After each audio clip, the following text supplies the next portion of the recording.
제가 두 번째로 가지고 온 책은 존 볼비의 안전기지라는 책이고요.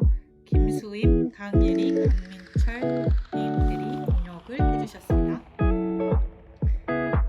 주제는 존 볼비의 안전기지에서 배우는 진짜 애착이라고 잡았고, 현실 육아에서 생각해 볼 점 7가지를 제가 한번 뽑아서 정리를 해봤습니다. 이 책은 일단 존 볼비의 강연 모음집이고요. 양육에 관한 조언에서 자주 언급되는 애착이라는 말의 진정한 이해를 돕는 학문적인 책입니다. 책의 전체적인 요약은 아니고요. 저는 심리학 전공자가 아닙니다. 현실 육아에서 생각해야 될 점을 중심으로 한번 이해하기 좋게 발췌를 해보았습니다. 이 책에서는 주로 어머니가 애착의 주 대상으로 언급되고 있고요. 그 이유는 알려진 문화권의 유아, 아동의 대다수가 어머니와 많이 상호작용을 하기 때문입니다. 아버지와의 상호작용에 관해서는 많이 알려진 바가 없어서 연구자들이 어머니와의 애착을 주로 연구를 하였습니다.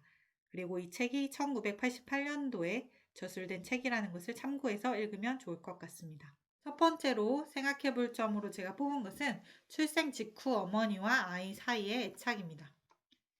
애착에 관해서는 딱히 이 책 안에는 정의가 들어있지 않아서 네이버 심리학 용어 사전을 검색해 본 결과 이 책의 저술자인 볼비에 의하면 애착은 부모 각각에 대해서 아동이 가지는 강하고 지속적인 유대를 의미합니다. 특히 생각해 볼 점은 어머니가 아기를 출산한 직후에 형성되는 애착입니다. 어머니와 유아 사이에 접촉 시간과 횟수, 특히 출산 직후의 접촉 시간과 횟수가 어머니와 아이 사이의 애착에 지대한 영향을 미친다고 이야기하고 있습니다. 그래서 이 점에 대해서는 좀 느끼는 점이 많이 있었는데요. 왜냐하면 현재 우리나라의 시스템이 아기를 출산한 직후에 신생아실로 데려가고 또 2주간의 어머니의 산후조리 기간 동안에도 또 많이 분리가 되어 있는 시간이 많기 때문에 이 점에 대해서 한 번은 좀 생각을 해보게 되었습니다. 그래서 충분한 가족 사회적 지원에 기반해서 출산 직후 어머니와 아이가 함께 있을 수 있도록 해주는 것이 필요하지 않을까 하는 생각을 해봤고요. 그래서 모자동실, 가정에서의 산후조리 이런 것들이 사실 엄마의 몸의 회복에 큰 부담이 되기 때문에 이것을 그렇게 지향하지 않는데요. 충분한 도움이 있다면 엄마가 몸을 회복을 하면서 또 아이와의 애착의 시간을 바로 출산 직후에 갖게 되는 것이 가능하지 않을까 그런 생각을 한번 해보았습니다. 두 번째 생각해 볼 점은 안정적인 애착의 형성과 아이의 탐색 활동입니다. 메리 아이노스라는 학자가 우간다에서 실험을 했는데 아이가 움직일 수 있는 8개월 무렵에 좋은 상황일 때는 어머니에게서 벗어나서 탐색 활동을 하고 때때로 어머니에게로 다시 돌아옵니다. 안정적인 양육 대상이 있고 애착이 있는 아이는 탐색 활동을 적극적으로 하고 또 불안해질 때쯤 해서 다시 엄마에게로 돌아오는 그런 행동을 보이는데요. 헌신적인 어머니는 아이가 탐색을 할 수 있게 하고 속상하거나 놀랐을 때 다시 돌아올 수 있는 안전 기지를 아이에게 제공합니다. 아이, 청소년, 어른의 경우에도 이 안전 기지는 필요합니다. 다만 아주 어린 유아뿐만이 아니라 커가면서도 사람에게는 안전 기지가 필요한데요. 다만 탐색이 시간이나 공간 면에서 점점 길어지지만 조직화는 동일한 방식으로 이루어집니다. 애착 인물이 제공하는 안전 기지로부터의 여정으로 인생이 조직될 때 가장 행복함을 느낄 수 있다고 책은 말하고 있습니다. 세 번째로 생각해 볼 점은 조율이 된 엄마였습니다. 아이의 신호를 정확하게 해석하고 즉각적이고 적절하게 그 신호에 반응하는 경향을 조율이 되었다 이렇게 얘기를 하는데요. 이것은 제가 첫 번째로 정리했던 프랑스 아이처럼에서도 나왔던 양육자의 민감성의 개념과 비슷하다고 생각이 됩니다. 조율이 잘 된 엄마의 경우에는 아이의 적극적인 탐색을 지원하고 시선을 교환하고 때때로 아이가 돌아갔을 때 어머니는 따뜻하게 아이를 맞이합니다. 조율이 안 된 엄마의 경우에는 다른 것에 정신이 팔려 있어서 아이의 신호에 둔감하게 되고요. 무시하게 됩니다. 아이의 활동을 마음대로 방해하거나 거절하게 됩니다. 이럴 경우에는 아이의 탐색이 적고 아이는 불안해합니다. 엄마가 떠났을 때는 심하게 울지만 엄마가 돌아왔다고 해서 딱히 기뻐하거나 행복해하지 않습니다. 다르게 행동합니다. 엄마의 접촉을 즐기지 않습니다. 그러니까 엄마를 되게 기다리고 또 엄마의 사랑을 원하면서도 동시에 그 엄마가 나에게 조율이 안 돼 있기 때문에 약간 거부하는 마음도 있는 양가 감정이 생깁니다. 이 조율이 된 엄마에서 하나 더 생각해 볼 점은 우는 아이에게 반응을 하면 안 좋다거나 더 울게 만들 거라는 생각에 습관을 잘못 들일 거라고 생각해서 우는 아이를 그냥 두고 참을 수 있는 한 무시한 채 앉아 있는 것. 이것이 상당히 애착 형성에는 부정적인 영향을 끼친다고 저는 이야기하고 있습니다. 어머니와 분리된 아이가 겉으로 잘 적응하는 것, 이것이 불길한 신호라고 이야기합니다. 거부당한 아동기의 경험이 있을 경우에 점차 애정과 지지에 대한 모든 욕구를 감추게 되고 그 욕구가 충족되지 않아도 살아가는 데 문제가 없는 것처럼 행동을 하지만 사실 그것은 괜찮은 게 아니라는 것입니다. 네 번째로 생각해 볼 점은 애착이론에서 보는 가정폭력입니다. 가정폭력을 당한 아동의 경우 자신이 대우받은 대로 똑같이 다른 사람에게 반복할 위험이 있습니다. 학대를 경험한 아이는 고통 상황에 있는 또래 아이에 대해서 동정심을 느끼지 못하고 사이코패스, 폭력을 동반한 비행장애, 다중인격 등의 정서적 문제를 일으킬 가능성이 높습니다. 안정적인 애착을 형성하고 이런 가정 폭력을 행사하지 않기 위해서 부모가 절대 하지 말아야 할 것은 통제 수단으로서의 애정을 철회할 것을 위협하는 것입니다. 네가 그렇게 행동하면 나는 너를 사랑하지 않을 거야 라는 위협이라든지 유기 위협, 네가 그렇게 행동하면 나는 너를 어디 고아원에 갖다 버릴 거야 라는 위협, 아니면 네가 그렇게 행동하면 나는 죽어버릴 거야 라는 자살 위협, 부인, 부정, 또 아이를 통제하기 위해서 죄책감이 들게끔 하는 것, 예를 들어서 아이의 행동 때문에 자신이 아프다고 하는 것, 이런 것들이나 혹은 비판을 아예 금지시켜버리고 너는 내 자녀니까 나한테 무조건 복종해야 돼 라고 복종을 강요하는 것, 이런 것들이 아이에게는 학대가 될 수 있습니다. 부모 자신이 어린 시절 비슷한 경험을 한 경우에 자신의 아동을 이렇게 학대하는 부모가 될 가능성이 있는데요.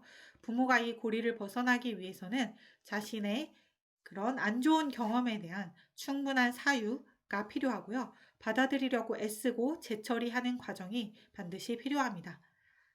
정신분석 학자인 지그문트 프로이드의 유명한 말 중에 하나가 이해하지 못했던 일은 불가피하게 다시 나타난다. 풀려난 유령처럼 이라는 말이 책에 나오고요. 또 조지 산타야나라는 학자는 과거를 기억할 수 없는 사람은 그것을 반복하도록 선고받았다라고 이야기하고 있습니다. 그래서 부모의 부정적인 경험의 처리가 그 부모가 자녀한테 똑같은 부정적인 경험을 반복하지 않기 위해서 얼마나 중요한지 책에 나오고 있습니다. 다섯 번째로 애착이론에서 보는 정신질환에 대해서 한번 생각해 볼 수 있을 것 같은데요. 기억상실증, 다중인격 등이 나오는데 이러한 것들은 감당하기 어려운 경험을 했을 경우에 그 기억을 아예 차단해 버리는 그런 정신적인 질환이라고 이야기하고 있습니다. 예를 들어서 한쪽 부모를 자살로 잃은 아이들이나 죽음을 목격하였지만 질병이나 사고였다고 믿도록 강요당한 것, 혹은 근친상간을 목격했을 경우, 아버지에게 성폭행을 당했을 경우, 혹은 정문직 여성의 맞이들이 외롭다는 것을 알도록 허용되지 않은 경우, 예를 들어서 그 전문직 여성이 그 맞이에게 너는 성숙하니까, 너는 착한 아이니까 울지 않아, 너는 괜찮아, 너는 잘 이겨낼 수 있어 라고 해서 성숙을 강요한 경우, 이런 경우에 기억상실증이나 다중인격 등의 정신질환이 생길 수 있다고 이야기하고 있습니다. 여섯 번째로 성격 발달에서의 애착의 역할에 대해서 생각해 볼 수 있는데요. 이 부분은 특히 보편적으로 우리가 자녀를 양육할 때 어, 적용할 수 있는 그런 부분인 것 같습니다. 특별한 개인과 친밀한 정서적 유대를 맺는 경향성, 애착이죠. 이 애착은 인간의 본성이며 핵심적인 생존 기능이라고 다시 한번 중요성을 언급을 하고 있고요. 안정적인 애착 패턴이 형성된 아이의 경우 부모가 아이의 신호에 민감하고 사랑스럽게 반응을 하게 되죠. 그리고 아이는 부모의 도움을 신뢰하게 됩니다. 그리고 어, 안정적인 안전기지가 있기 때문에 세상 탐색에 대담하게 됩니다. 이런 아이의 경우 성격이 협력적이며 인기가 많고 회복 탄력성이 높은 아이로 자랄 가능성이 높습니다. 하지만 불안 저항 애착을 형성한 아이의 경우 부모의 도움에 대한 확신이 없게 되고요. 분리불안이 생기고 부모에게 매달리게 됩니다. 이런 경우에는 부모의 관심을 얻고 싶기 때문에 과도하게 관심을 끌려고 하고 충동적이고 쉽게 좌절하고 수동적이며 무력한 성격을 형성하게 됩니다. 세 번째로 이게 가장 심각한 경우인데요. 불안 회피 애착의 경우에는 도움을 전혀 확신하지 못하게 되고 반복적으로 거절당한 경험으로 인해서 타인의 도움 없이 살고자 합니다. 정서적으로 차단되어 있고 적대적이며 반사회적인 성격을 띠게 됩니다. 그래서 아이의 애착 패턴은 지속적인 상호작용의 결과이지 아이의 타고난 기질 탓이 아니라고 말하고 있습니다. 마지막으로 일곱 번째인데요. 지금 어머니가 주 양육자로 계속 어머니의 책임에 대해서 좀 무겁게 다루고 있는데요. 어머니한테만 무거운 책임을 지게 하고 또 그렇지 못할 경우 어머니를 비판하는 것이 옳은가 이 문제에 대해서도 다루고 있습니다. 어머니의 양육 방식에 영향을 미치는 것은 어머니 자신이 이 시기에 받고 있는 정서적 지지와 결핍의 크기입니다. 그러니까 어머니가 잘 못하고 있다는 것은 애착을 잘 형성을 해주지 못하고 있다는 것은 어머니 자신이 상당히 많이 결핍되어 있기 때문이지 어머니의 전적인 책임으로 볼 수 없다는 겁니다. 어려운 상황이나 유년기로 인해서 아이 양육에 어려움을 겪고 있는 어머니를 비난하는 것은 옳지 않다고 이야기하고 있고요. 따라서 적극적인 지원과 도움이 필요합니다. 하지만 민감하지 못한 양육 상황이 계속 벌어지고 있을 경우에 그것이 이 아이에게 끼칠 영향은 개탄스러운 것이라고 말하고 있습니다. 정리를 해보면요. 제가 이 책을 전공자가 아닌데도 이렇게 한번 이야기해본 이유는 애착이라는 개념이 정말 중요하고 또 조금 더 바로 이해하는 것이 필요하다고 생각했기 때문입니다. 전문서적 같이 생겼지만 관심이 있다면 아주 어렵지는 않게 읽을 수 있는 책이라고 추천합니다.